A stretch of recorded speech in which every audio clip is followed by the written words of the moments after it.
Kaixo, arratsaldeon, osatzeneko jardunaldiekin jarraituko dugu gaur, eta gaur minaren inguruan hitz egingo dugu. Como decía, el día de hoy vamos a continuar con las jornadas de Osatzen, hablando del dolor.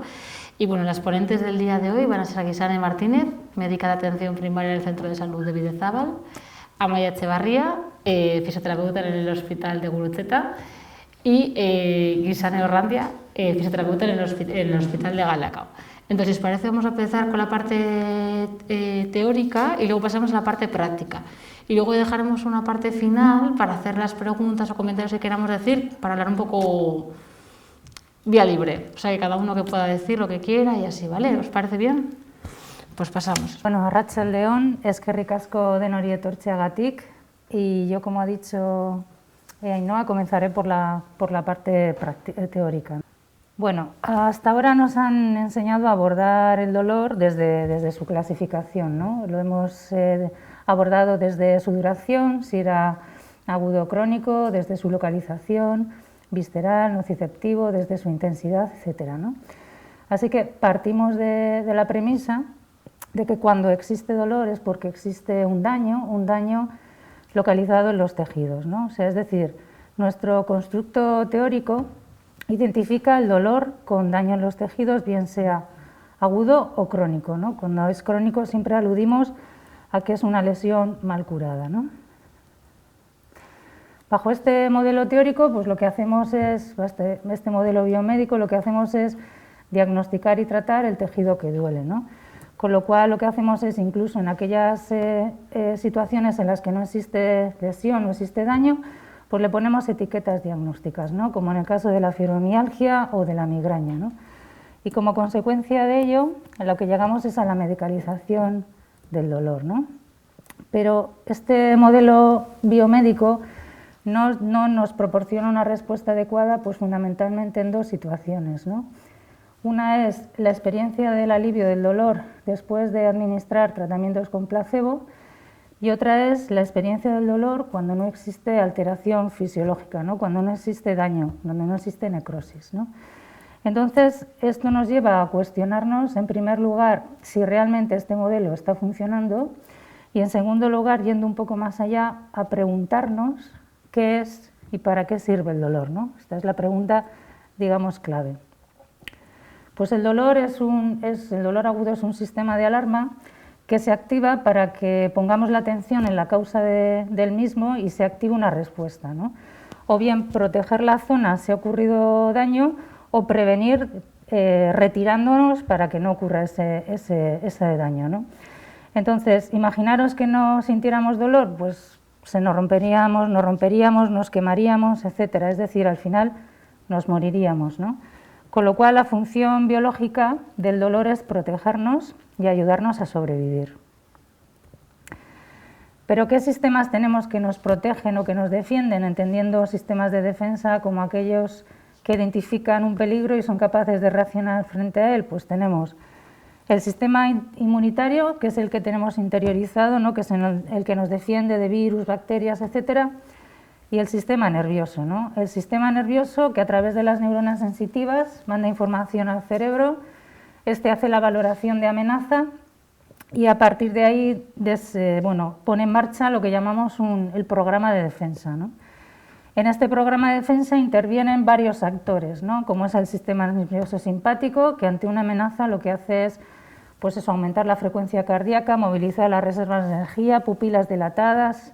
El sistema motor, que lo que hace es, a través de la contracción muscular, nos prepara para la lucha o para la huida, y también cuando existe lesión nos protege para que nos recuperemos. Sistema endocrino, el dolor, del que vamos a hablar a lo largo de toda esta charla. Sistema inmunitario, sistema nervioso parasimpático, y también la fatiga, ¿no?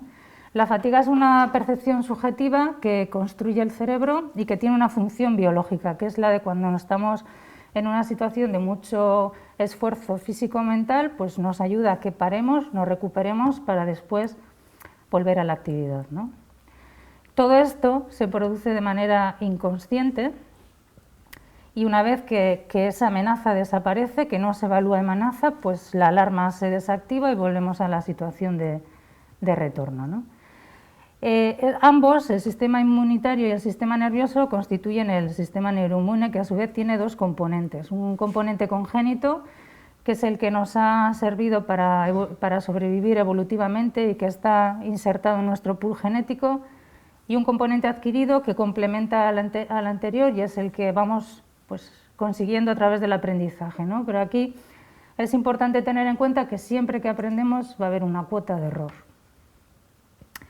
El sistema nervioso y en concreto el cerebro pues se ha desarrollado a lo largo de millones de años para garantizar nuestra supervivencia, ¿no? Y adquiriendo en esa evolución el tamaño actual del Homo sapiens sapiens, ¿no? Este aumento de tamaño, esta evolución en cuanto al tamaño no se ha adquirido por tener más neurotransmisores y demás, sino por la adquisición del neocórtex, ¿no? El neocórtex son capas de conectividad neuronal, en donde se encuentra la base de nuestra conducta, o sea, nuestras creencias, pensamientos, memorias, etcétera, que no son otra cosa que complejas conexiones neuronales que lo que nos han permitido hacer una evaluación mucho más elaborada de la amenaza, ¿eh? El cerebro a través de todo esto elabora muchísimo más la amenaza, ¿no? Por lo tanto, ya no partimos del cerebro como un órgano fijo conformado en circunvoluciones y lugares donde se localiza la actividad, sino que el cerebro está formado por unas 100.000 millones de neuronas, cada una de las cuales establece en torno a 10.000 y 50.000 conexiones neuronales, constituyendo lo que son los mapas de actividad cerebral, ¿no? Y además, el cerebro tiene otra característica, es que tiene la plasticidad neuronal, que es la habilidad de cambiar o bien su estructura o la conectividad neuronal en base a experiencias nuevas, estímulos nuevos, donde se crean nuevas conexiones o las previas o las que existen se refuerzan, ¿no? Y todo esto nos lo ha enseñado la neurociencia. Pero esta conectividad neuronal, estas conexiones no solo existen en el cerebro, sino que están distribuidas por todo el organismo, ¿no? Formando lo que llamamos la red neuronal. Nosotras en nuestra cabeza lo tenemos diferenciado entre sistema nervioso central y periférico, pero en realidad toda la red abarca absolutamente todo, ¿no? Y esta red neuronal en la periferia está constituida por las neuronas sensitivas que tienen en sus terminaciones billones de receptores, de sensores, que lo que hacen es captar cambios en las condiciones del medio interno y del medio externo, ¿no? Y toda esa información son lo que llamamos las sensaciones. Cuando esa información, toda parte de ella, lo que se considere, llega al cerebro, este se encarga de filtrarla, organizarla, interpretar un significado para crear una conciencia o una experiencia subjetiva relacionada con la sensación. Es decir, la percepción es lo que el cerebro proyecta sobre la conciencia, ¿no? Tenemos esta imagen, ¿no? Para adaptarnos al medio, el cerebro tiene que convertir todas esas entradas sensoriales en la percepción más confiable del mundo, ¿no? Y para construir esa percepción, el cerebro evalúa la información que le llega y todo lo que ha aprendido, del pasado, de la anticipación, etcétera, y para hacer lo que es una predicción de peligrosidad y crear una percepción de la realidad que más o que mejor nos ayude a sobrevivir, ¿no? O sea, en esta imagen, toda la información que tenemos, la creación o la percepción de la realidad que más nos va a ayudar a sobrevivir es pensar que estamos en un precipicio, ¿no? En un edificio al borde de caernos. Esto nos permite echar marcha atrás y sobrevivir, ¿no? Sin embargo, el cerebro se equivoca, ¿no?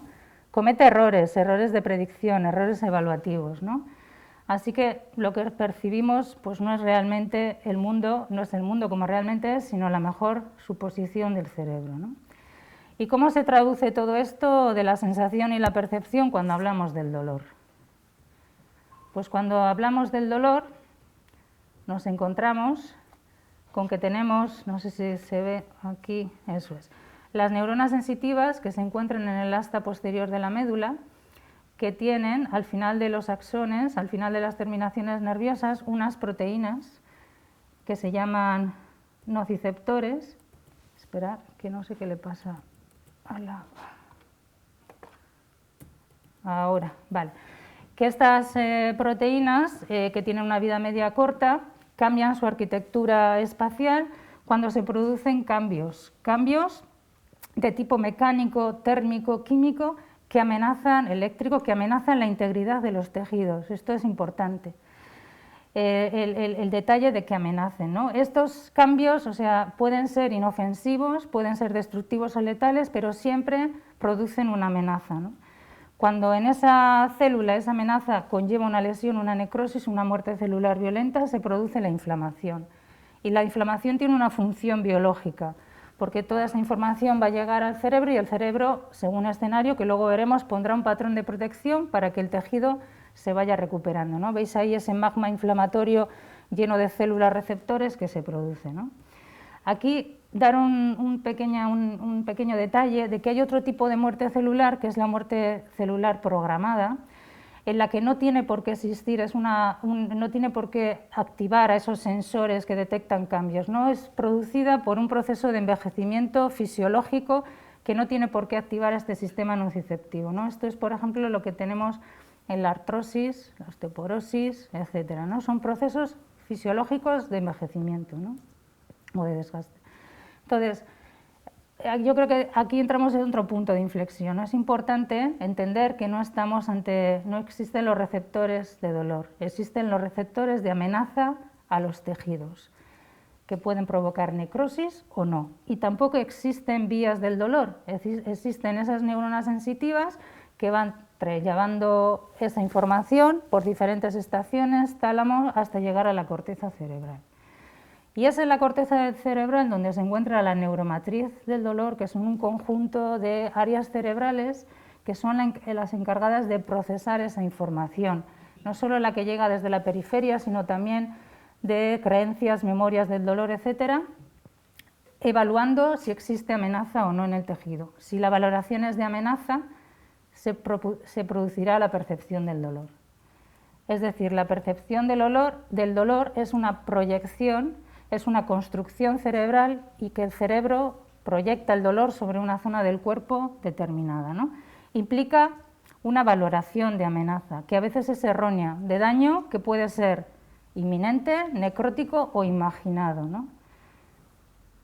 Entonces, aquí vamos a ver cómo el cerebro no funciona desde el estímulo-respuesta, es decir, no tengo una lesión y me aparece dolor, sino lo que hace es predicciones de peligrosidad en función del escenario y a partir de ahí determina conductas, ¿no? Por ejemplo, vemos aquí a esta persona, parece un corredor que se ha hecho un esguince, con lo cual existe un daño, una lesión. El cerebro no solamente recibe información nociceptiva, sino que valora el escenario. No hay ningún peligro, no hay ninguna amenaza, con lo cual pone patrón de protección para que ese tobillo se pueda recuperar. Sin embargo, ante esta situación en la que ambos existe una necrosis, una muerte celular violenta, si en el segundo escenario de San Fermín el cerebro percibe dolor, supondrá una amenaza para su supervivencia porque la persona, el corredor, se parará y le pillará el toro. Otro ejemplo que tenemos es del daño imaginado, lo que os decía antes, ¿no? Este es el artículo del 95 del obrero de la construcción que se clavó un clavo y tuvo que llegar a la urgencia y con muchísimo dolor y al final pues tuvieron que ponerle midazolam, fentanilo para que se tranquilizara. En el momento que le retiraron la bota vieron que el clavo había pasado entre los dos dedos, con lo cual aquí no existía una información nociceptiva y el cerebro directamente ante una amenaza, ante un daño, había construido dolor, ¿no? Un daño imaginado. ¿Cómo se hace esto? Pues existe un sistema de modulación del dolor, ¿no? Que son, por un lado, las neuronas son, que es cuando se produce esa valoración cerebral de amenaza a los tejidos, manda información descendente, facilitando la información que viene desde la periferia y amplificando las señales, ¿no? Y por otro lado existen las neuronas soft, que es todo lo contrario, cuando no existe peligro, cuando ya no hay amenaza, estas neuronas soft facilitan lo que es la inhibición endógena, ¿no? Con lo cual, parte importante es entender que dolor no es igual a daño. Aquí vemos como en un lado se produce necrosis, no existe dolor, y en otro lado no hay necrosis y sin embargo existe dolor, se produce dolor.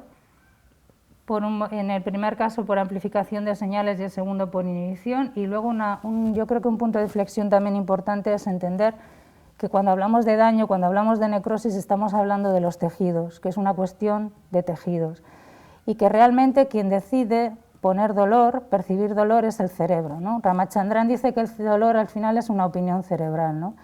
A través de toda la información que le llega al cerebro en esa especie de asamblea de majaras que se produce ahí arriba, en función de esa valoración de amenaza o seguridad, decide poner o no dolor, ¿no? Y en estos tres ejemplos yo creo que se ve clarísimamente, ¿no? Otro componente importante del dolor es la propiocepción. La propiocepción es toda la información que llega al cerebro sobre el estado de las articulaciones, los tendones, etcétera, de la posición y el movimiento de las distintas partes del cuerpo, ¿no? Para entender la propiocepción hay que entender los mapas cerebrales, es decir, la representación que cada diferente parte del cuerpo tiene en la corteza cerebral, tanto una parte sensitiva como una parte motora, ¿no? Cuanto más movamos, cuanto más entrenemos una parte, mayor representación mental va a tener ahí en la corteza, ¿no? En una parte un homúnculo sensorial y un homúnculo motor, ¿no? O sea, es fundamental tener buenos mapas cerebrales para hacer un buen movimiento, y a su vez un buen movimiento implica buenos mapas cerebrales, ¿no? En situaciones en las que no nos movemos, estamos tiempo sin mover pues una mano, un pie, pues después de una fractura, que tenemos tiempo inmovilizado, esos mapas cerebrales se van borrando, ¿no? Lo que lleva a una imprecisión, lo que lleva a una falta de coordinación y un equilibrio, ¿no? Cuando nos quitan la escayola después de estas 6 semanas, vemos que esa mano está torpona, que no tiene movimiento, que no responde. Esa falta de movimiento ha hecho que el mapa cerebral, su correspondencia cerebral, ese miembro virtual, esté más borrado, más impreciso, ¿no? Y también es importante la propiocepción, el tener una buena propiocepción en mandar señales a la corteza cerebral a través del tacto, del equilibrio, porque también estimula las neuronas off, ¿no? Y las neuronas off lo que hacen es apagar la alerta, ¿no? ¿Y qué ocurre en el dolor persistente, en el dolor en el que no existe lesión? Bueno, pues la cosa se complica un poco más.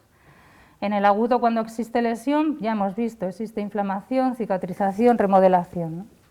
Sin embargo, cuando no hay lesión es un dolor, pues eso, mucho más asociado al sistema nervioso, ¿no? Ya en las consultas ya vemos que es un dolor pues muy difuso, una vez me duele aquí, otra vez me duele allá, es muy impreciso, difícil de manejar, tiras de analgésicos por aquí, por allá, opioides, y al final pues la respuesta es bastante refractaria, ¿no? Entonces, ¿qué es lo que pasa? Ese cerebro, cuando está, lo que va haciendo es una valoración de amenaza constante, de alerta permanente, ¿no? Y la mejor manera que tiene para, cuando no para de sonar esa alerta, cuando hay una evaluación de amenaza de peligro, es activar el programa de enfermedad, ¿no? O sea, la mejor manera que tiene el cerebro es de protegernos es enfermar, ¿no? Y enfermar pues a través de síntomas como son el dolor, esa fatiga que en la parte del programa de defensa la teníamos, se convierte en cansancio. Normalmente hay menos movimiento, con lo cual hay más inestabilidad, más falta de coordinación y aparece el mareo. La niebla mental que escuchamos tantas veces, sobre todo las mujeres con fibromialgia, digo mujeres por ser mayoría, no por otra cosa, que hablan de embotamiento mental, de esa falta de poder concentrarse, falta de memoria, etcétera, ¿no?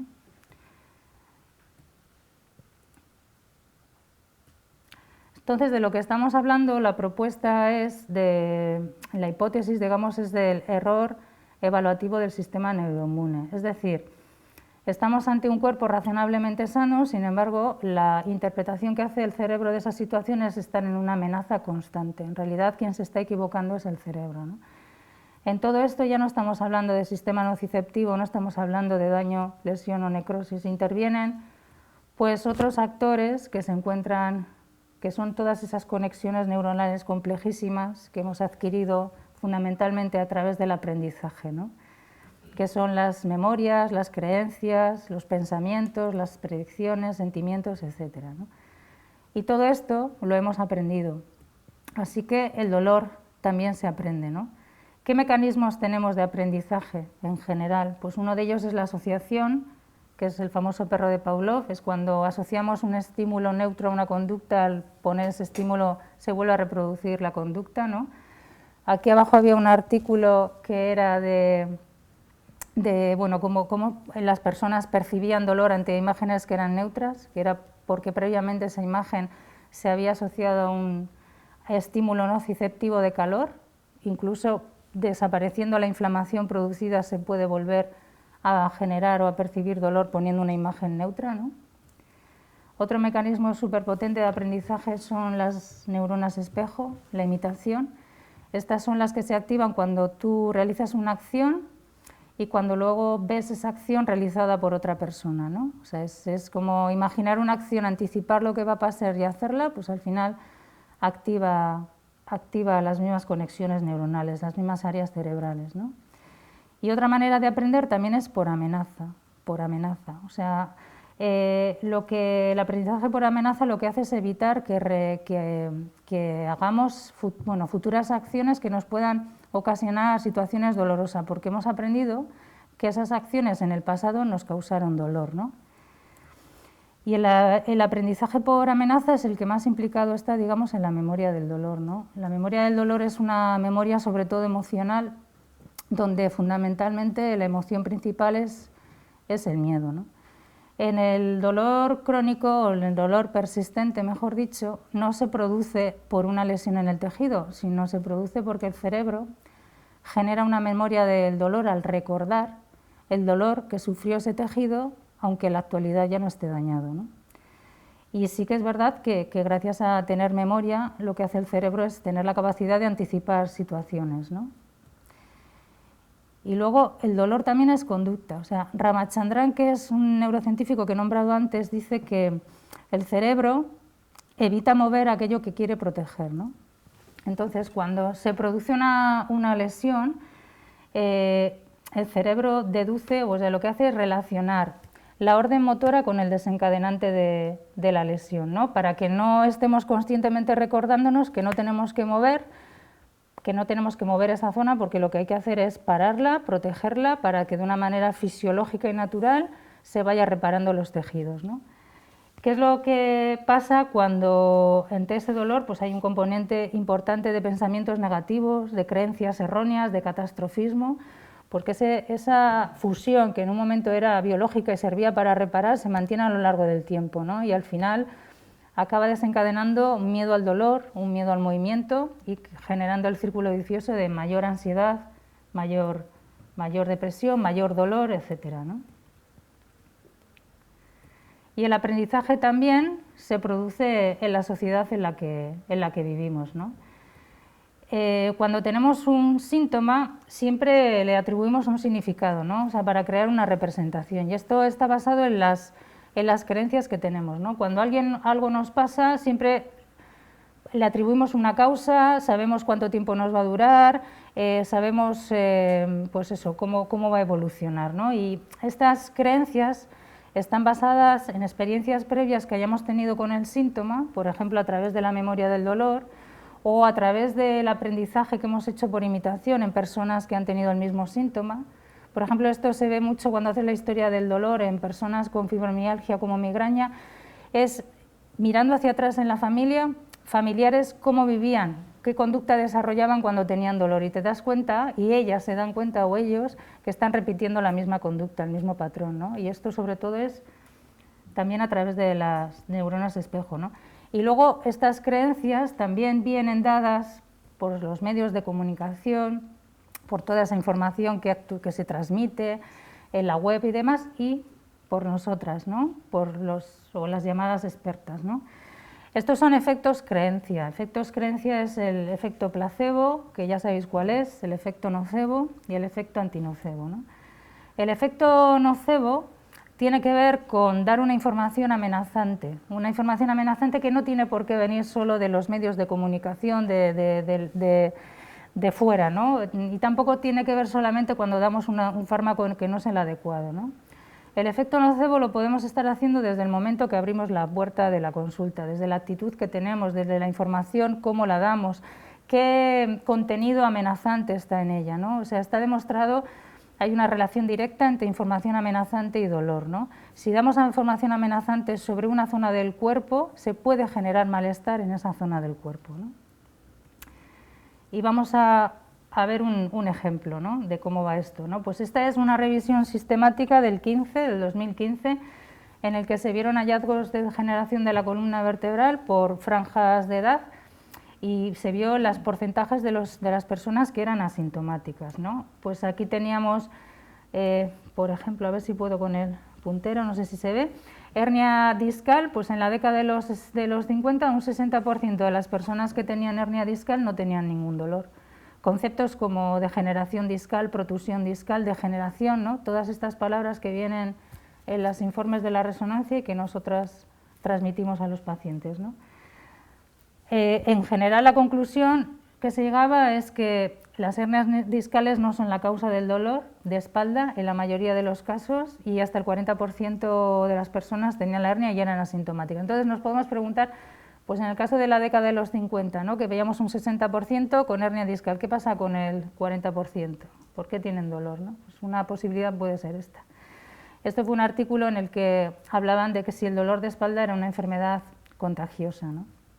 Entonces lo que hacían es, a la conclusión a la que llegaron es que el dolor de espalda se transmitía verbalmente entre los médicos de Alemania del Este y del Oeste, es decir, la historia era la siguiente, fueron viendo cuál era la diferencia de prevalencia desde el momento en que se fusionaron las dos Alemanias hasta que fue pasando el tiempo, ¿no? Y vieron como que probablemente y culturalmente la gente no iba de la Alemania del Este, no tenía esa información amenazante que porque te doliera la espalda tenías que ir al médico, ¿no? Pero a medida de que fueron pasando los años, esa diferencia de prevalencia se fue unificando. Es decir, a la conclusión que llegaron es que toda la estructura mental que tenían los médicos de Alemania del Oeste sobre que cuando tienes dolor de espalda, si pasa un tiempo, hay que hacerte radiografía o resonancia, si tienes una hernia, esa es la causa de tu dolor, se fue contagiando lo que es a la cultura de los médicos de Alemania del Oeste, ¿no? Del Este, perdón. Y esto al final también tiene que ver mucho con lo que se llama el sesgo de confirmación, que es la tendencia que tenemos de buscar información, interpretar información que se adecue a nuestras propias creencias, con lo cual nunca nos salimos de nuestra zona de confort, ¿no? No se da lo que se llama el pensamiento crítico, ¿no? Este es un artículo, para mí, buenísimo, que solo os voy a hablar de la primera parte porque tiene dos ramas, dos partes, ¿no? La primera lo que hicieron es cogieron a 44 pacientes que tenían dolor de espalda durante más de 12 meses y les hicieron un seguimiento, una resonancia y al cabo de 6 semanas volvieron a hablar. Entonces, lo que hicieron es, a un grupo de ellos les daban la información como vienen los informes de las resonancias. Les hablaban de degeneración, les hablaban de desecación, de protusión, de hernias, con lo cual la percepción que tenían de su propia espalda era como de algo dañado, como algo que no iban a tolerar, de que estaba profundamente lesionado, ¿no? En este grupo de pacientes la evolución no fue buena, el catastrofismo, ideas catastróficas aumentaron, no respondieron bien a la medicación y mayor nivel de discapacidad. Sin embargo, a otro grupo de pacientes con unas resonancias similares, la información, el contenido de la resonancia se transmitió de una manera neutra, ¿no? Y se observó que la respuesta fue muchísimo mejor, ¿no? No cronificaron, no persistió ese dolor, ¿no? Estamos hablando de frases que hemos dicho todas, que cuando vemos una radiografía, pues eso, tienes una artrosis de caballo, la columna como una mujer de 90 años, el dolor que tienes, esta frase cuántas veces, ¿no? Es porque tienes 2 hernias, eureka, ¿no? Lo conseguimos, es por esto. Y luego también la frase típica de decir no te muevas, ¿no? Evita la actividad física y carga pesos. ¿Y qué pasaría si en vez de esas frases cambiáramos el discurso y dijéramos esto, ¿no? ¿Os acordáis de la apoptosis que os nombraba antes, ¿no? Esos cambios evolutivos, fisiológicos, que no tienen por qué provocar ninguna alerta al sistema nociceptivo y que, sin embargo, a través de la información que hemos dado hemos creado alerta y hemos provocado dolor. ¿Qué pasaría si cambiáramos la información y dijéramos tienes cambios adaptativos relacionados con la edad? Pues yo os invito a que lo probéis en la consulta. Esto, de lo que estamos hablando y el ejemplo que he puesto con el dolor de espalda es extrapolable a otros dolores como cervicalgias, omalgias, caderas, y esto está sacado de una página web de una fisio que se llama Clara Berger, en el que pone diferentes estudios en los que no hay dolor. Lo mismo que os he puesto antes, el de la columna, ¿no? Para que tengáis como referencia. Y con esto existen otras creencias similares, con los movimientos, los cambios hormonales, las causas genéticas, horas de sueño, eso son todo creencias instauradas en nosotros, ¿no? Hay que recordar que el efecto creencia es bidireccional, está en el paciente y está en nosotras, ¿no? Y es nuestra responsabilidad seguir manteniendo, alimentándolo o cambiándolo, ¿no? Y este es como el esquema, un esquema global de todo este marco teórico, ¿no? ¿Cuándo interviene el sistema nociceptivo? Pues cuando hay necrosis o amenaza para los tejidos, no tiene por qué haber necrosis, sino un daño inminente, también manda información al cerebro y este hace esa evaluación. Y luego otro tipo de dolor, en el dolor persistente, en donde no hay lesión, tiene mucho más peso lo que es el aprendizaje, lo que hemos aprendido, ¿no? Que es donde se han conformado todas esas creencias, expectativas y demás, ¿no? Entonces, en esa asamblea de Mahara que evalúa cuánto de peligroso es, pues si el escenario es fiable o no hay amenaza, pues lo que hace es colocar la etiqueta y percibir dolor, ¿no? Y sin embargo, si en esas situaciones no hay ninguna amenaza, activa neuronas soft y se apaga la alarma, ¿no? Es un poco el resumen, que luego ahora estaréis con Guisan y Amaya para ver la parte más práctica.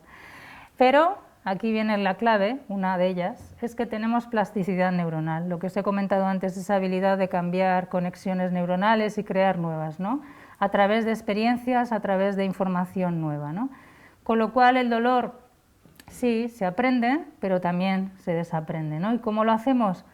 Pues a través de la neuropedagogía del dolor, ¿no? Que es esa intervención educacional que pretende cambiar la comprensión sobre qué es en realidad el dolor, qué función tiene y cuáles son los procesos biológicos, ¿no? El enfoque es cambiar el concepto que tenemos del dolor, ¿no? O sea, de considerarlo como que siempre que hay dolor es porque hay un daño tisular, a sin embargo una necesidad percibida de proteger los tejidos, ¿no? Está indicada lo que hemos hablado en ese dolor persistente, que no hay alteración fisiológica, pero también la podemos aplicar en situaciones que existe un dolor inflamatorio, un dolor con necrosis, cuando vemos que ese paciente tiene un discurso en el que hay creencias y conductas erróneas, que hay mucho alarmismo, incluso empezamos a oler, ¿no? Conversación o contenido catastrofista, ¿no? Porque ahí podemos detectar que hay probabilidades de que ese dolor agudo, una vez que la lesión se haya curado, pase a ser un dolor persistente, ¿no? ¿Qué hacemos en la consulta? Pues lo primero sería interiorizar el marco teórico, ¿no? La neuropatología del dolor. Aquí he cogido un artículo una parte del artículo de Iñaki que está por aquí y de Miguel Ángel y Federico Montero, que yo creo que resume muy bien cuáles son los conceptos que debemos de tener claro, ¿no? De qué concepto partimos y qué concepto tenemos que interiorizar para comenzar a esta andadura con el paciente, ¿no? Pues lo que hablamos al principio de que el dolor se origina en los tejidos, no. El dolor ya hemos visto que se origina en el cerebro. No hay receptores de dolor y vías de dolor, estamos hablando de receptores de amenaza, de peligro. ¿Hay un centro de dolor en el cerebro? No, existe la neuromatriz, ¿no? Bueno, pues aquí tenéis diferentes pautas del concepto antiguo con el concepto actualizado, ¿no? Pero lo más importante es entender que el paciente está en el centro, ¿no? Que tenemos que tener al paciente como protagonista de todo lo que vamos a hacer con él y siempre, siempre, siempre saber que su dolor es real. Este es el punto de partida, ¿no? Para empezar con esto, ¿no? Aquí tenemos bastante estigmatización, sobre todo con personas que tienen fibromialgia, ¿no? Otros nos cuesta menos, pero la fibromialgia más, ¿no? Seguro que se lo está inventando, seguro que está sacando rédito de ello, etcétera. Pues no, el dolor es siempre real. Otra cosa es las jugadas que le está haciendo su cerebro, ¿no? Pero es real. Entonces, primero exploramos, hacemos una exploración en la que descartamos todas las banderas rojas. Aquí os he puesto, bueno, en el tobillo, la cefalea, en la lumbalgia, en la fibromialgia. En realidad las banderas rojas lo que nos está diciendo son daños necróticos importantes, que hay que tomar otras determinaciones, ¿no? Y una vez que hemos descartado banderas rojas, pues lo más importante es la narrativa del dolor. escuchar al paciente, qué nos cuenta, qué nos dice. O sea, en realidad, y sobre todo en el dolor persistente, lo cualitativo, su narrativa, su historia biográfica y sobre el dolor es la que determina el síntoma, ¿no? Entonces, si nos encontramos ante una situación así, de un dolor persistente instaurado, la propuesta es iniciar un camino con el paciente, ¿no? Empezar a caminar. En ese caminar que vamos viendo, vamos quedando, pues al principio 3/4 de hora, cada uno va a ir viendo cómo lo determina, en el que vamos a hablar desde la neurociencia de cambios actualizados sobre cómo se genera el dolor, ¿no? Lo más importante es llegar a transmitirle al paciente que el dolor no es igual a daño y que ahí cómo intervienen los diferentes actores cerebrales de ahí, ¿no? Una primera parada o un primer punto de partida que yo lo veo muy gratificante también es hacer la historia clínica del dolor, o sea, quedar un día con el paciente y pues media hora, 3/4 de hora y que nos empiece a contar, ¿no? Que nos empiece a contar sus antecedentes familiares de dolor persistente. Ahí se empieza a ver un poco lo que hablábamos de las neuronas espejo y el aprendizaje por imitación, y luego los antecedentes personales cronológicos, ¿no? Situaciones amenazantes que ha vivido, diagnósticos y tratamientos, información que le han dado sobre su enfermedad, sobre cómo no se va a curar, sobre tratamientos que no han funcionado, ¿no? Es muy beneficioso porque ya establece un clima de confianza. Simplemente el escuchar al paciente, a veces dices que nadie me había escuchado así, ¿no? Y a partir de ahí el camino suele ser más fácil de andar, ¿no? Entonces, en todo este proceso, al final lo que tenemos que intentar transmitir es que estamos en un cuerpo o tienes un cuerpo razonablemente sano, intentar desmontar sus creencias, convenciéndole, más que convenciéndole no es la palabra, informándole de que no existe realmente peligro, y luego el movimiento de la actividad no lesiona, ¿no? Al final es una manera de invitarle a que coja las riendas sobre todo de su cerebro, ¿no? ¿Cuáles son los beneficios? Pues son muchos, y aquí os he puesto: mejora el proceso evaluativo, disminuye el catastrofismo, reduce kinesofobia, disminuye hipervigilancia, etcétera. Pero lo más importante es que mejora la calidad de vida. O sea, el dolor va a estar ahí, pero no le va a incapacitar. En el fondo es como un camino de empoderamiento con el paciente, al que tú lo que haces es acompañarle. Bueno, y aquí he puesto pues un poco las alma maters de todo esto, ¿no? Está ahí Arturo Goicoechea, está Iñaki, Marisol, bueno, María Jesús Barrenengoa con Rafa Gracia y Rafa Martínez, y para transmitiros también de que lo que hablamos no es una ficción, no es una irrealidad. El Servicio de Salud de Castilla y León lo ha puesto en marcha. Con los 2 fisios, Miguel Ángel Galán y Fede Montero, han puesto en marcha una unidad de afrontamiento del dolor, en el que tienen resultados de un 80%. Así, aquí sí que quiero insistir en que esto es un trabajo de todos, ¿no? Es un trabajo interdisciplinar, porque la neuropedagogía del dolor, solamente dando neuropedagogía se obtienen unos resultados del 60%, y sin embargo cuando intervienen otros actores como las fisios, los resultados pueden llegar al 80%, ¿no? Así que ahora, sin más dilación, doy paso a Guixane.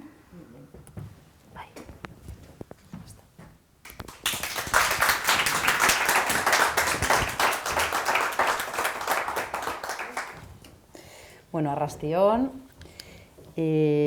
Bueno, nosotras las fisioterapeutas tenemos una relación pues muy estrecha con el dolor. Estamos todo el rato oyendo hablar de dolor, y sobre todo con el dolor sin daño.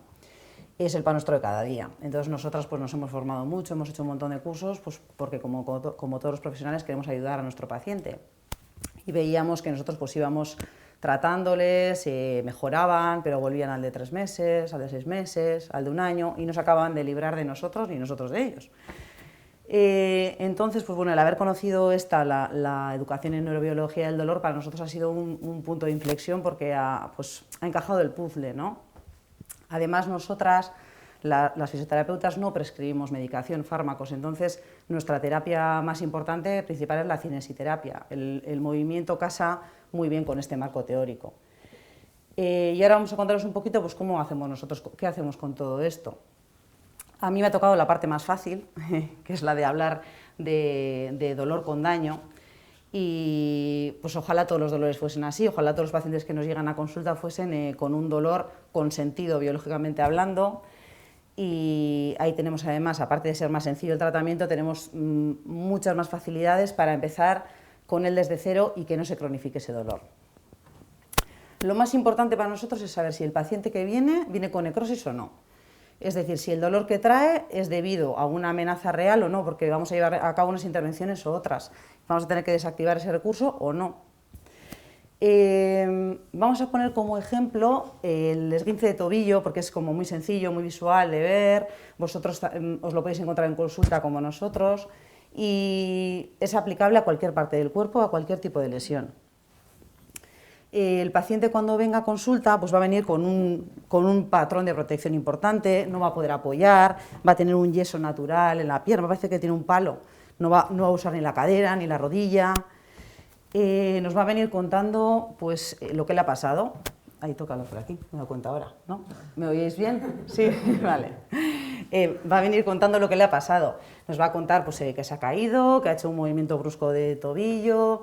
Eso ya nos va a dar pistas sobre si hay necrosis o no, porque es un desencadenante lógico para que haya habido un daño. No se levanta una persona de repente con un esguince de tobillo. Luego vamos a llevar a cabo una exploración que nos va a también llevar un poquito por ese camino, ¿no? Vamos a ver que el dolor que reproducimos en el paciente es un dolor concreto, es predecible, siempre se reproduce con las mismas maniobras y el dolor no asociado a daño es un dolor difuso, a veces duele por hacer, otras veces por no hacer, a veces empieza en un punto y se va extendiendo. Y luego ya pues, visualmente pues, la equimosis, el derrame, la inflamación, eso ya nos va a confirmar y encima nos va a dar una idea de la extensión y de la gravedad de la lesión. Entonces, bueno, pues ya sabemos que el paciente tiene necrosis. Nosotros en nuestro caso como fisios, y vosotros también lo podéis hacer, lo que hacemos es poner un tape o un kinesiotape o una tobillera si no tenemos, y lo que hacemos es limitar el movimiento pues, que realmente que es el lesivo, ¿no? El que quiere defender el cerebro, que es la inversión. Entonces nosotros lo que le hacemos es fijar un poquito simplemente y le invitamos a apoyar otra vez. Le invitamos a apoyar diciéndole que no hay riesgo, que ya está eso protegido y si lo protegemos externamente el cerebro no va a penalizar tanto el movimiento y le va a permitir hacer más función. Va a ser menos limitante su vida, ¿no? Le enseñamos otra vez a que use la rodilla, la cadera, el tobillo va a estar un poquito más limitado, pero va a poder utilizarlo. ¿Qué va a hacer? Que disminuya, que no pierda tanta propiocepción, que es lo que ha hablado antes Guisane. Va a haber menos emborronamiento de los mapas cerebrales, sus movimientos van a ser menos torpes, más equilibrio va a tener y encima va a dejar menos paso para la nocicepción. Entonces siempre vamos a invitar a mover siempre que se pueda, si no hay riesgo ni de lesión, a mover, a apoyar.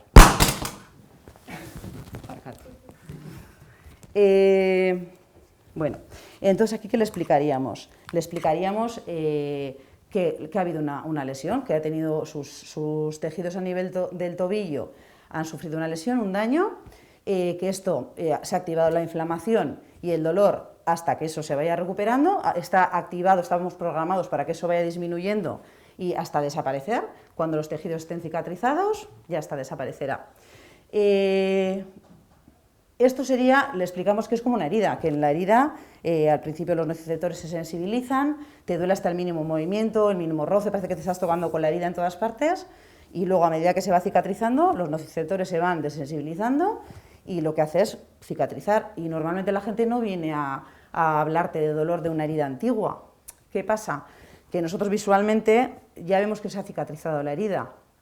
Es más fácil que el cerebro no se equivoque, porque en las lesiones internas no vemos el fin de la herida, de la lesión, y encima nos fiamos del dolor como indicativo, como permanencia de lesión y no como factor, como patrón de protección. Entonces es mucho más lioso, es mucho más fácil que se equivoque el cerebro en todas las lesiones internas. Entonces esto tiene un tiempo limitado y con esto debería ser suficiente, o sea, es que realmente tampoco tendríamos que hacer mucho más. Hay una lesión, se curará y listo. ¿Qué pasa? Que vivimos en una sociedad muy alarmista, muy catastrofista, entonces las fisios tenemos la labor o el trabajo de acompañar otra vez a recuperar toda esa función y lo que hacemos es acompañarles en ese proceso, pues vamos ganando movilidad a nivel de tobillo, vamos haciendo más carga, trabajamos en piscina, luego terrenos inestables, pata coja, marcha, correr, hasta que el paciente se encuentra ya bien. Siempre tenemos que respetar la fase de reparación en la que está, claro, evidentemente, porque si hay lesión, hay lesión. Lo ideal sería preguntarle qué profesión tiene, cuáles son sus gustos, porque es más fácil que el cerebro no penalice el movimiento cuando hacemos movimientos funcionales, con un objetivo concreto, que le resulten familiares, que le guste, que esté haciendo ejercicio que le guste. Si le mandas a hacer una cosa que no le gusta, pues evidentemente es más difícil. Entonces podemos hacer un tratamiento más a medida para la persona que tenemos delante, más específico, y no hacerle ejercicios rígidos, preestablecidos. Y por otra parte, si vemos que el paciente trae unas creencias, ya que como ha dicho, ya que ya nos solemos un poco, ¿no? que vemos que esas creencias que tiene, es importante preguntarle sobre qué opina de su patología. ¿Qué opina sobre su patología? Porque eso ya va a ser parte fundamental en la percepción y la respuesta al dolor. Y lo que el paciente piense de su dolor también va a ser un predictor de la cronicidad y la gravedad del mismo. Entonces tenemos que dedicarle un tiempo a preguntarle qué piensa él o ella, y si hace falta, si detectamos que hace falta, hay que hablarles de todo esto. Les tenemos que hablar de todo lo que ha dicho ella, de nociceptores, de dolor y daño, de sistema neuroinmune, no nos queda otra. Parece de fuera que hacemos el mismo trabajo que hacíamos antes, ¿no? Porque realmente las fisios más o menos hemos hecho siempre eso. Lo que pasa es que ha cambiado el enfoque, porque antes nosotras, bueno, yo personalmente pensaba que nosotras curábamos el tobillo, o sea que que íbamos directamente al tejido, me duele aquí, yo curo eso, ¿no? Y ahora nos damos cuenta que lo que hacemos es dejar al cuerpo que repare la lesión, y nosotros lo que le hacemos es demostrarle al individuo y al cerebro de que ya no necesita proteger la zona y volver con él o con ella otra vez a recuperar toda esa función. Tenemos que evitar sobre todo dar información noceva, porque los fisios, bueno, en general los sanitarios, pero los fisios somos unos expertos. Hemos mamado desde la carrera el decir qué tienen que hacer, qué no tienen que hacer, no duermas así, estos zapatos no puedes llevar, tienes que andar tanto tiempo. Pues hemos hecho de movimientos normales, pues movimientos peligrosos, amenazantes. Entonces, darnos cuenta de que eso tiene unas consecuencias, de que eso va a influir en la persona a la que tenemos delante, y luego plantearnos si lo que estamos diciendo es biológicamente correcto. Plantearnos, darle una vuelta un poquito a lo que estamos diciendo. Nosotros como fisios de Osakidetza, los pacientes no suelen venir, normalmente vienen ya diagnosticados, con muchas pruebas diagnósticas, confirmada o descartada la lesión. Lo que pasa es que suelen venir pues, alarmados, con mucha información noceva, sobrediagnosticados, sobre todo si han ido donde otros fisios, pues ya traen sus propios diagnósticos. Entonces pues hay intentar parar el bucle y no contribuir a que se prolongue. Entonces, para resumir un poquito, lo que hacemos es contarle qué le está pasando, a la persona le damos poder y control mediante el conocimiento, y lo que hacemos es volverle a acompañarle otra vez a recuperar la función perdida y su vida. Entonces, pues no es un camino fácil, porque es cambiar mucho de nuestras creencias también, nuestra forma de trabajar, es un poco... Es duro el día a día, pero merece la pena, porque es una inversión a largo plazo, entonces pues nosotros vamos a apostar por ello. Y ahora dejo a Maya con la parte chunga, la difícil, que es la dolor sin daño. Vale. Que salgamos me va a tocar hablar de esta, ¿no? Lumbalgia de repetición, dolor crónico, persistente, todo eso. Pero para empezar, a mí me gustaría, claro, yo hasta hace 5 años, siempre, ya tengo una edad, he pensado siempre hasta antes de oírle a Arturo, que allí donde alguien me dice que tiene dolor, tengo que ir a mirar lo que hay, porque siempre tiene que haber algo que dé razón a ese dolor, ¿no? Entonces, cuando lo estuve escuchando a Arturo, dije, ostras, tío, ahora entiendo lo que yo he vivido en la consulta. Yo entiendo cómo a esta persona tiene una lumbalgia de repetición, a esa también tiene la misma, le hago las mismas técnicas, la técnica que estudié aquí no funciona, ostras, tengo que hacer otro curso porque este no ha valido. Ahora, y estamos pasando, porque seguimos enfocando todo en el tejido, ¿no? Entonces, al oírle a Arturo, vi que igual había algo más que daba razón o podía dar una explicación a por qué el dolor estaba allí o por qué esas personas estaban sufriendo de una forma, bueno, lo que sea. Guisana ha explicado el dolor con daño, o sea, cuando hay una lesión, el sistema lo que hace es activar un patrón de protección. En ese patrón de protección lo que activa es, lo más importante en ese caso es, hay una lesión, hay una necrosis, hay una muerte celular, hay una expulsión del material de la célula fuera de esto, al terreno extracelular. Y eso es totalmente tóxico para el cuerpo, ¿no? Entonces, el organismo tiene receptores que mandan señal de, ostras, aquí está pasando algo. Como ha dicho Gisane, no hay nadie que dice, aquí hay dolor, no, aquí está pasando algo. Llega la información al cerebro y lo que hace el cerebro es, voy a activar un patrón de protección, y lo que hace en ese patrón de protección cuando hay una lesión es mandar primero dolor. ¿Para qué manda el dolor? Ostras, necesita que el individuo, yo, Amaya, me entere de que algo está pasando. Si no hay dolor, yo no me entero de lo que está pasando y no puedo hacer algo al respecto. Luego, ¿qué es lo que activa? Como hay muerte celular, ¿qué es lo que activa? Una inflamación para reparar todos los tejidos. Hemos visto, bueno, eso. Y luego activa también un patrón de protección en la zona, que es, os estoy hablando de todo esto porque ya a mí me va a tocar desestructurar ese patrón de protección. Entonces activa el patrón de protección, o sea, reorganiza la musculatura alrededor de la lesión para que esa zona se quede sin movimiento. ¿Por qué? Porque necesita que en un tiempo eso esté sin movimiento para que se reparen los tejidos, ¿no? ¿Qué es lo que tiene el organismo? Al igual que tiene esa capacidad de activar ese patrón de protección, tiene el mismo programa de desprogramar todo eso y volver a la actividad normal. Pero ¿qué es lo que pasa muchas veces? Por todo esto que aparece aquí, creencias, expectativas, contexto, miedo, a veces el patrón de protección, bueno, muchas veces, la mayoría de las veces del dolor crónico, se sigue manteniendo, ¿no? ¿Qué es lo que pasa? Que la necrosis ya está curada, la inflamación ya ha dejado de existir porque ya no tiene sentido que esté, porque ya ha hecho su trabajo, pero el sistema sigue manteniendo la alerta ahí. Entonces, ¿qué sigue manteniendo ahí? Dolor y el patrón de protección. Eso no lo descoloca, sigue creyendo que tiene que seguir protegiendo. Entonces, la única forma que tiene es seguir manteniendo esa información, ¿no? Entonces, habréis visto un montón de veces que cuando la gente viene, por ejemplo, en una lumbalgia de repetición o lo que sea, la gente viene a la consulta y dice, ¡ay! Me duele, no me puedo mover.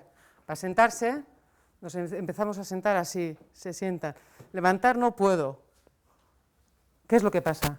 Que el cerebro tiene toda esa parte, dice, me he reorganizado para que siga manteniéndose aquí. Pero no hay necesidad de que siga manteniendo ese patrón de protección. Necesitamos que otra vez confíe en que se puede mover. Todos los fisios entramos ahí, en el momento en el que, ay, no me puedo mover, ay. Empezarles a que confíen otra vez que el movimiento puede ser otra vez accesible, porque ya no necesitamos que eso esté quieto.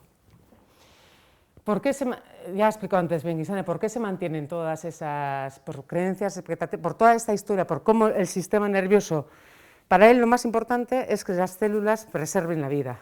Entonces, si sigue pensando que allí tiene que seguir protegiendo, va a hacer lo que sea para que tú no muevas esa zona y para que tú no la uses. Porque si yo estoy así, cualquier cosa que pase, aquí hay menos probabilidad de que siga habiendo daño, de lesionarme. Si yo permito el movimiento normal, en cualquier momento hay mucha más posibilidad de que me pueda lesionar. Entonces, como ha dicho Gisane, en esta sociedad tan alarmista, ¿qué hace el sistema? Ostras, me tengo que estar protegido todo el rato. Entonces, activa patrones de protección. Lumbalgia, normalmente es que la gente se queda así y no es capaz de soltar para llegar a otros sitios, ¿vale?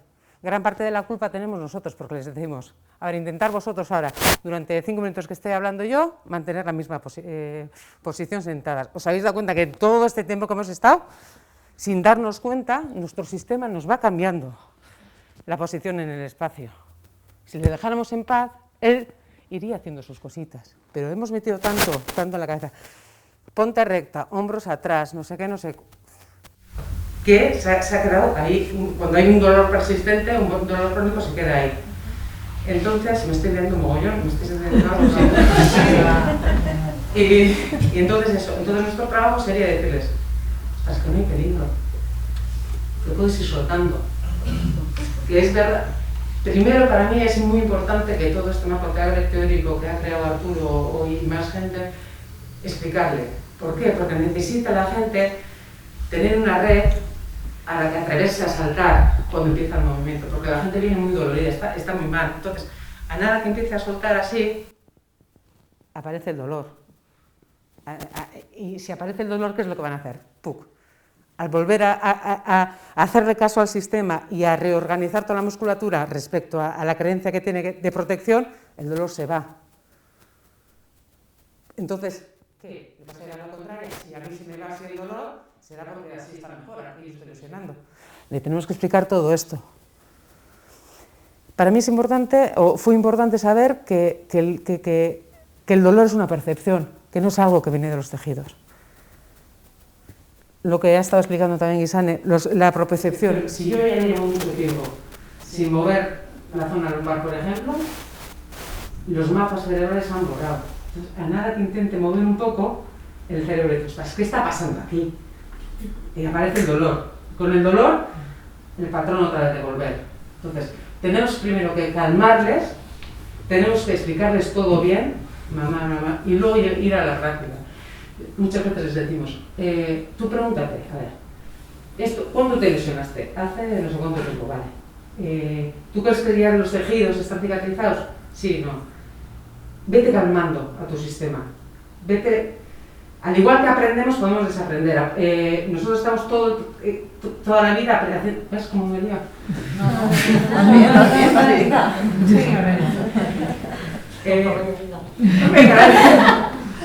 Entonces, quitar la creencia que tenemos de lo que está pasando, porque para eso necesitamos todo eso, explicarles todo esto. Porque si no, a una persona que está con una ciática y en el momento que apoya la pierna, claro, ¿qué hace el sistema nervioso, el sistema neuroinmune en el momento que tiene esto? Quitar el movimiento de aquí, lleva toda la carga al otro lado, deja esto libre y claro, ahí va seguro, porque cree que no tiene que usar esto. Entonces, ¿nosotros qué le decimos? Venga, vete a apoyarte otra vez aquí, vete otra vez, ocupa otra vez el espacio que tu cuerpo ha quitado, pero que en el momento que hace eso, aparece el dolor. Dice, una mierda. Entonces tenemos que ir bajando la intensidad de la alerta del sistema nervioso y permitirle otra vez el movimiento. ¿Vale? Entonces, nosotros trabajamos mucho, pues ya habéis visto, con pelotas. Al principio es que es más difícil, porque si ya el dolor es muy persistente, si les pillamos muy pronto, es mucho más fácil desenmarañar todo. El sistema nos va a permitir movernos mucho antes. Pero si ya lleva mucho tiempo, ¿me estoy moviendo mucho? Si ya lleva mucho tiempo el dolor muy persistente, claro, la respuesta es brutal de los tejidos. O sea, es muy difícil. Es que yo lo que he entendido con todo esto es cuando me decían, es que me duele a saco. Yo decía, bueno, no será para tanto. Hasta que tuve ya la ciática, claro. Tuve una ciática y era poner la pierna aquí, así, y decía, eso me decían los pacientes, son millones de veces, se me va a partir la pierna por la mitad. Y digo, hombre, es imposible. Pero la sensación que me manda mi sistema para no usar esa parte del cuerpo es brutal. Organiza de una forma para que tú te lo creas y le hagas caso. Entonces, nuestro trabajo es que confíen otra vez en, venga, vamos a usar todas las partes de nuestro cuerpo. Y cuanto más libremente los usemos, cuando más... ¿Para qué tenemos articulaciones? Para usarlas. ¿Para qué? Si hay un dolor lumbar también, normalmente suelen ir así, rectos. Las rodillas no existen. Aquí no hay movimiento. Aquí no puedo trabajar. Entonces tenemos que empezar a soltar, todo lo contrario de lo que hemos estado diciendo todo el rato. Si partes de los culpables de que esto siga así somos nosotros. Entonces, suelta. Empieza a generar otra vez movimiento. Eso es otra. En las escuelas de espalda, ¿qué ejercicios se mandan todo el rato en las escuelas de espalda? Estamos todo el rato mandando. Ahí, no me puedo tumbar. Bueno, las de... Vamos hacia atrás, ¿no? Así, giramos, vamos para otro lado, pero luego se me cae algo al suelo y baja así. ¿Qué sentido tiene? Me estás haciendo que me habitúe a un movimiento en un escenario, lo que ha dicho antes Isabel también, que el cerebro va por escenarios, no va por esto. O sea, si en ese escenario me deja flexibilizar y no pasa nada, pero si ya esto está penalizado, no me va a dejar hacer. Necesitamos que vaya entendiendo, que vaya cambiando de su pensamiento de lo que está pasando. Otra palabra también que les tranquiliza un poco es cuando le dicen todo el mundo, no, esto es crónico, esto va a ser para siempre. Dicen, hombre, crónico no quiere decir que se vaya a ser para siempre. Crónico es que ahora lo tienes, pero si trabajamos en ello, si trabajamos en la red neuronal, en el sistema neuroinmune, en el aprendizaje otra vez del movimiento, a recuperar otra vez más variabilidad de movimiento, pues va a ir. Entonces, lo guay es cuando ya está un poco el sistema más tranquilizado, al principio es más difícil, hay que comer mucho la cabeza y el movimiento poco a poco, pues empezar a jugar. A los fisios no les gusta esto, de decir que hay que empezar a jugar, porque parece que quita importancia a nuestro trabajo. Porque estamos ya acostumbrados a que yo hago algo y hay un cambio en la persona. Pero lo que estoy haciendo realmente no sé dónde está afectando. O sea, igual es más la reorganización cerebral de que otra vez empiezo el movimiento. Si un fisio, ¿qué hace? ¿Voy movilizando? ¿Qué estoy haciendo? Decirle al sistema que otra vez se puede mover. Pero con esta información son ellos los que cogen las riendas. Yo no estoy haciendo nada que tú no puedas hacer. Al principio te acompaño en el camino porque es difícil, porque hay tanto bloqueo que es difícil, pero luego empieza a ocupar el espacio. Y jugar, pues estamos aquí y uno está aquí y otro puede echarme la pelota, yo lo voy recogiendo. Aquí no, en las sillas de aquí no se dan cuenta ellos que están moviendo y dices, ¿qué ha pasado? ¿Qué es lo que te pasa? O cervical hace, o sea, mueve la silla y vas moviendo y vas, o sea, ir cambiándole el escenario para que vaya otra vez creyendo, que se dé cuenta, ostras, si he hecho este movimiento y no me ha pasado nada, que ellos mismos se vayan dando cuenta que se puede deshacer todo eso. Para mí lo importante es salir un poco del tejido, porque si seguimos ahí, es que darle otra vez el poder de que esto no es malo. Estar así, nosotros como profesionales dejar de decir lo que tiene que hacer la gente. Esto está muy bien cuando voy a enganchar una bombilla, esto está muy bien cuando voy a recoger un papel, esto está muy bien cuando tengo que recoger algo aquí. Cada posición, si no, ¿para qué tenemos vértebra? ¿Va a ir siempre así? Que dejemos de decirles, no te muevas, no hagas esto, ven todo controlado. Bájate y luego 8000 horas haciendo flexiones de esto para poder flexibilizar. Pues no tiene ningún sentido. O sea, darnos un poco cuenta de qué estamos haciendo. Que no, y luego el trabajo de fisio tampoco es nada del otro mundo, es otra vez darle la confianza en el movimiento. ¿Cómo? Pues puedes coger una pelota y empezar a bailar, coger un globo. Si tú empiezas a hacer juegos externos quitando la atención de tu cuerpo, lo importante es quitar la atención del cuerpo del foco donde percibes que tienes una lesión y salir de ahí y mediante el juego ir haciendo. Hay millones de formas de salir, pero es importante que sí, que el dolor y la impotencia y la reorganización funcional de protección está muy bien cuando hay una lesión, porque necesitamos ese tiempo de quietud para que se cicatricen los tejidos, pero que luego, si le dejamos en paz, normalmente va a seguir el movimiento. ¿Más o menos? Ya está. Ah, bueno, la última diapositiva, sí. Bueno, voy dicho, ¿no? Claro, muchas veces la gente nos dice que se vaya el dolor y luego me empiezo a mover. Pero no, la idea es otra. La idea es que entiendo lo que me está pasando, me voy atreviendo a ir hacia un poco más, que sepa que me estoy moviendo, pero que el movimiento eso no me está destruyendo, que es más una protección que hay que quitar, que voy poco a poco, cuanto más me mueva, más fuerte voy a estar, más propiocepción va a tener mi sistema, más opción, o sea, y al final llega un día que dices, ostras, si llevo 2 días sin que me duela, y el relato es ese, no me he dado cuenta que llevo no sé cuántos días sin que me duela. O sea, que el dolor se vaya o que todo es lo último que Es un camino, lo que ha dicho Guisane también, es un camino que vamos en el camino y de repente el premio es que se vaya el dolor o cualquier otra percepción que se ha activado cuando no se tenía que haber activado. Pero eso, contracción muscular, las contracturas, es el sistema decide no mover esa zona porque cree que hay una lesión. Entonces, aquí hay una lesión, no tiene sentido. Empezamos a mover. Y dejar nosotros de decir, no te muevas, tienes una contractura, tienes una hernia, pues vale, cuando hay la hernia tiene que doler. Cuando cuando se rompe directamente. Pero la mayoría de las hernias encima son que se van rompiendo, hay unas poco a poco. O sea que eso el sistema los va controlando. Entonces, más o menos.